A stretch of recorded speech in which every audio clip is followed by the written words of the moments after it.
to 9.3 lecture. So First Law of Thermodynamics. So if we look at the title of our chapter 9 tu kan, it's like kinetic theory of gases and thermodynamics.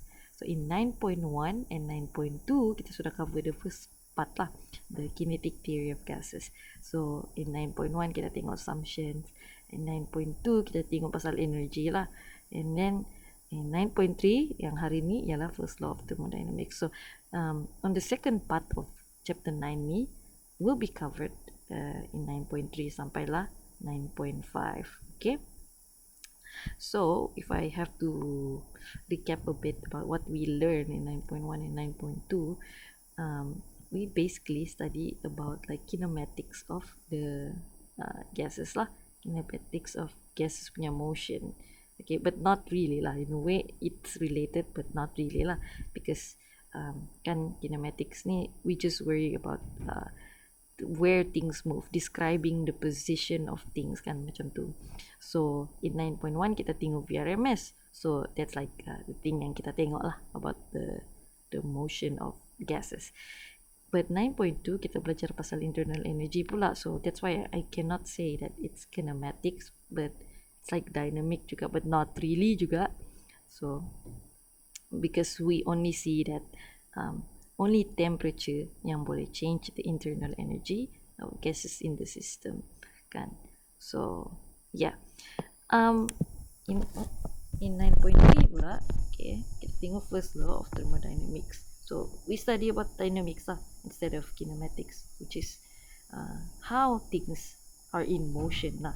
Okay, so these are the learning outcomes for you today. So A, state the first law of thermodynamics, and B, solve problems related to first law of thermodynamics. Okay, so state the first law ni, you just have to remember lah the definition and then the equation lah, and then B, kamu just kena pandai apply lah, which is confusing. So there are sign convention yang really depends on the wording of the question, so you need to be careful lah. So for A, it will be presented by Rafael, and B, it will be presented by Afia.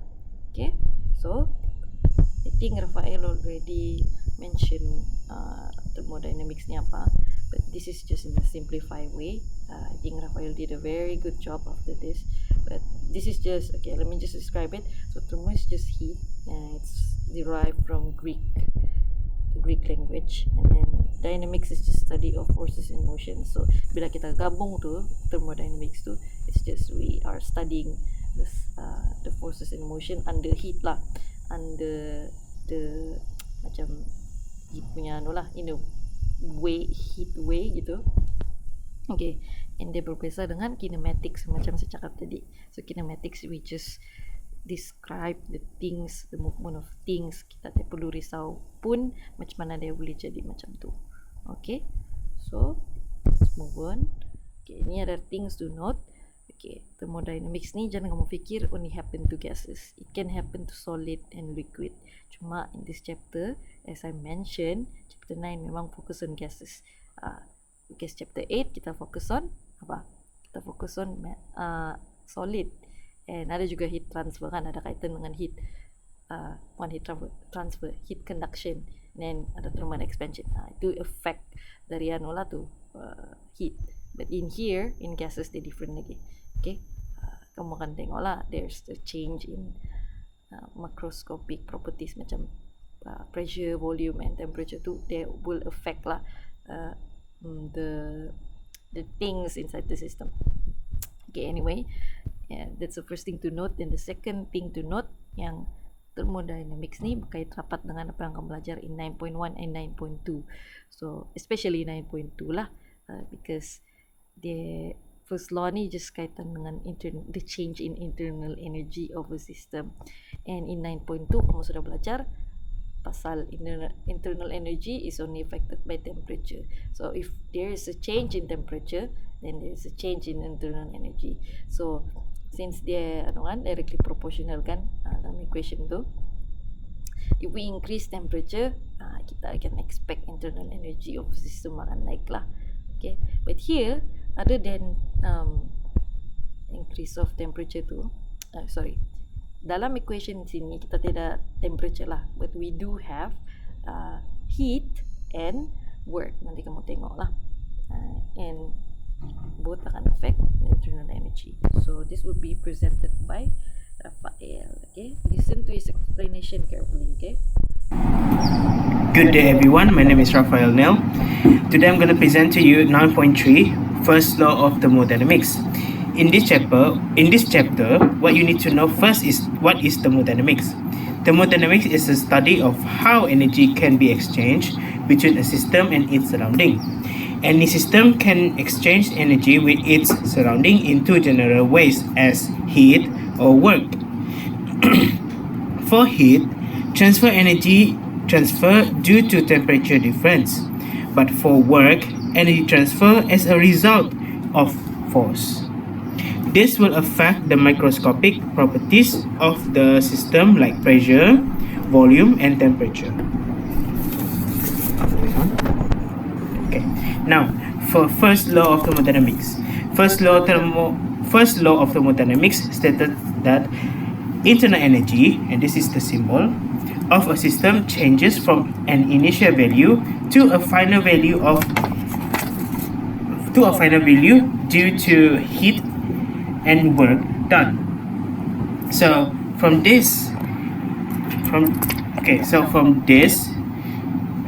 we can conclude that this is the formula for this subtopic, and this is the important key words that you need to know. You can pause or you can screenshot it, and then how to use this. Alfia later will explain on how to use it. I don't know if she's gonna use examples or other question from other books. Okay,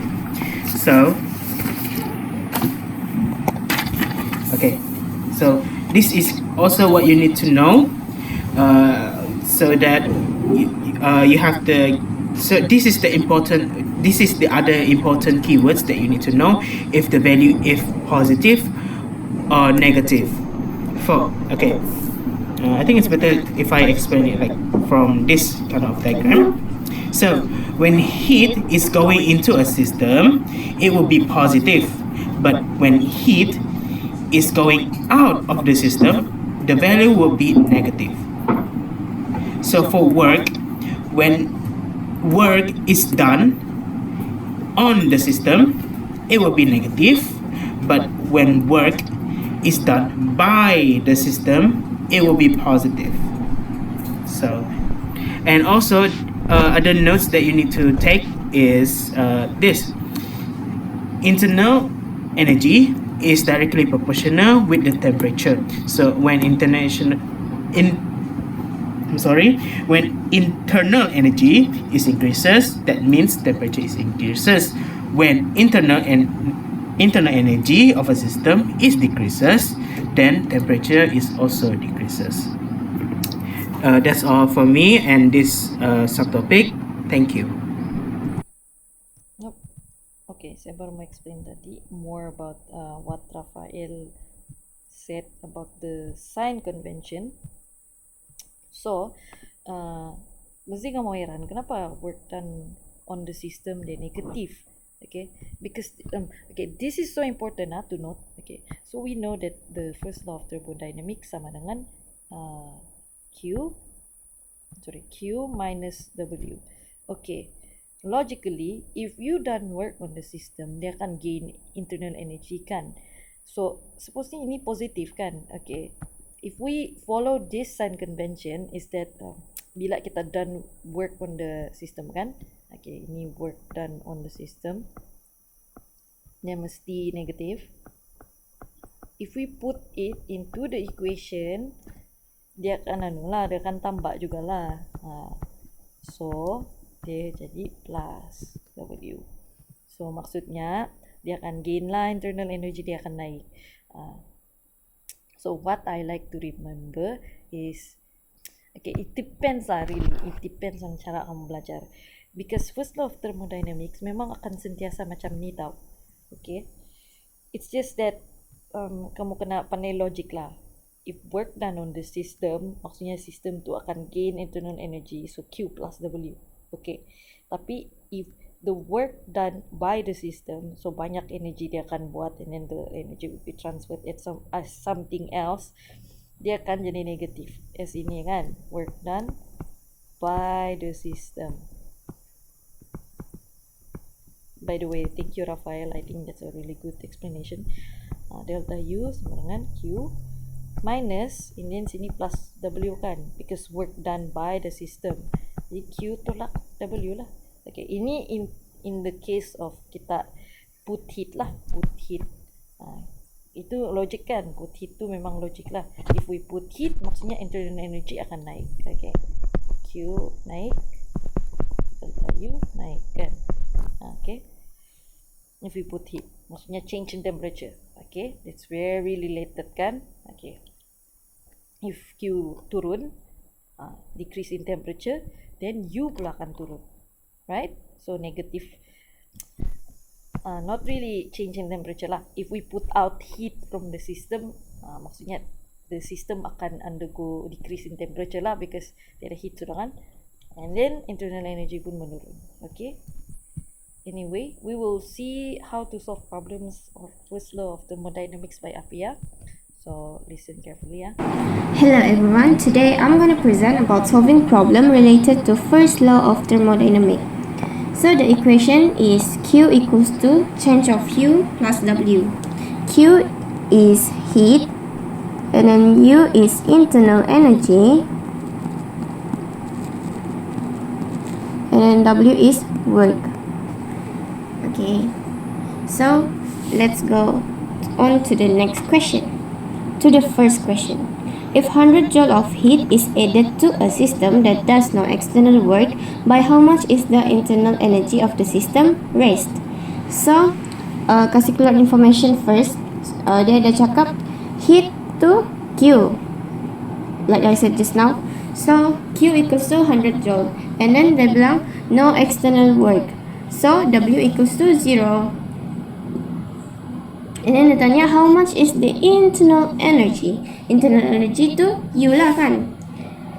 And then just substitute all the information into equation. But first write the equation. Q equals 100, 0. So internal energy raised is 100 joule. If it did say something about work, like it said 40, that does 40 joule of external work, then you just substitute W with 40. Okay, next question. An ideal gas absorbs 1000 joule of heat as it expands from its initial volume of 1.0 exponent negative 3 meter cubic to a final volume of 2.0 exponent negative 3 under a constant pressure of 2.0 exponent 4 Pascal. What is the change in the internal energy of the gas? Again, it asks about U. Okay, so this is the equation, right? But however, this question did not say something about external work, but it did say something about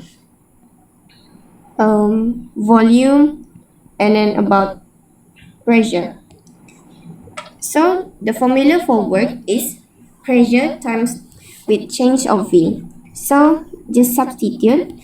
P is 2.0 exponent 4 times with change of V is the final volume minus initial volume. So final is 2.0 exponent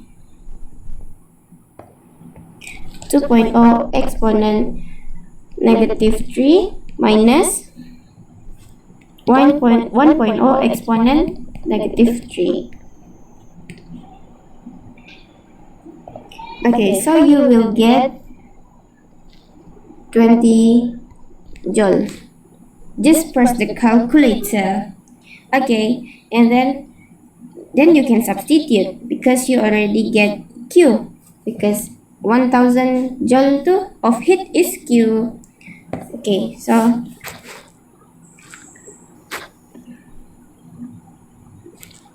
1000 equals to change of U plus 20.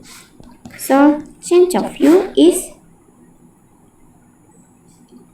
980 joule. That's all. Okay, thank you. Okay, so thank you for Afia for explaining. But yang second example too is something like in, I don't know if you learn it about no, work done is equals to change P pressure times the change in volume. But ini akan kena sentuh in 7.5. That's why nanti ada soalan macam ni lah in PSPM, dia akan gabung lah everything yang kamu tahu, and dia bukan satu-satu subtopik, but it's something like gabungan lah as usual lah PSPM kan. So kalau kamu tengok sini, there's no question yang dia mention about dalam ni lah, dalam ni example ni dia mention pasal okay, absorb heat ataupun adalah sini absorb heat maksudnya Q2 positif lah. Okay, and then work done tu dia tidak mention pasal whether it is done by the system or on the system, so it's quite difficult. So that's why in the next task saya akan suruh kamu buat tu example, so for better understanding lah, supaya kamu ingat tu sign convention tu. So yeah, wait, okay, ni task kamu. So this is the end of the lecture, so we only learn simple stuff lah, just describing what is first law of thermodynamics, and secondly other than first law of thermodynamics tu kita solve problems, tapi kamu kena remember the sign convention, whether it's negative untuk work done ataupun positif untuk work done, because Q tu easy kamu ingat, tapi W tu susah sangat, bukan susah sangat, susah sikit. Okay, ni task kamu. So the first one is write down all the definitions of zeros, first and second law of thermodynamics. So surprise surprise, ada 3 laws of thermodynamics. Satu the zeroth law, and then the satu lagi the second law, and yang kita belajar sekarang first law. So I think back when I was in saya belajar pasal second law, I don't know, I'm not sure, tapi I want you to write the definitions lah, because ini might be useful kalau masuk uni physics in dynamic physics di uni atau engineering. So second tu, why do we study thermodynamics in our daily life? Give examples on when thermodynamics is useful. So obviously saya mau kasih kaitan dengan kehidupan sebenarnya, because saya tak mau pikir ini just remember every equation and not applicable in daily life. Everything has its application in daily life. Macam juga yang modulus tu kan sampai in chapter 8, and chapter 9 susah sikit lah mau cakap, because gases are small and susah mau tengok, but in other areas maybe study yang berkaitan dengan gases, it would be useful to them. Okay, just not for us now, but I want to see how you would think it is useful. Gunalah ChatGPT, tengoklah, as long as you know you learn for something and bukan jawab exam saja. Okay, anyway, third one, do example 14, 15 and 16. So saya mau kamu submit ni by today, Thursday 5 PM lah, before 5 PM, because kamu tengok ni lecture masa pagi, so obviously kamu have time to write everything kan, and then submit it to me in Google Classroom. So I think that's all, but 9.4 and 9.5 kamu akan tengok more about this thermodynamics ni, especially in when we change the macroscopic value macam pressure, volume, temperature, and then how it will affect the system lah, in terms of work done lah usually, and kamu kena hafal graph, and then work done macam mana, and it depends on the processes involved lah. If we kept pressure constant, apa jadi dengan the volume and then the temperature? If we kept volume constant, what about the pressure and the temperature? And if we kept temperature constant pula, apa jadi? Okay, ataupun if there is no energy input into the system, something macam tu, apa jadi? Okay, it's just for your preparation untuk 9.4 dan 9.5, which saya akan assign next week. I know Okay, so that's it for today's lecture. Bye. Have a nice day and have a nice weekend.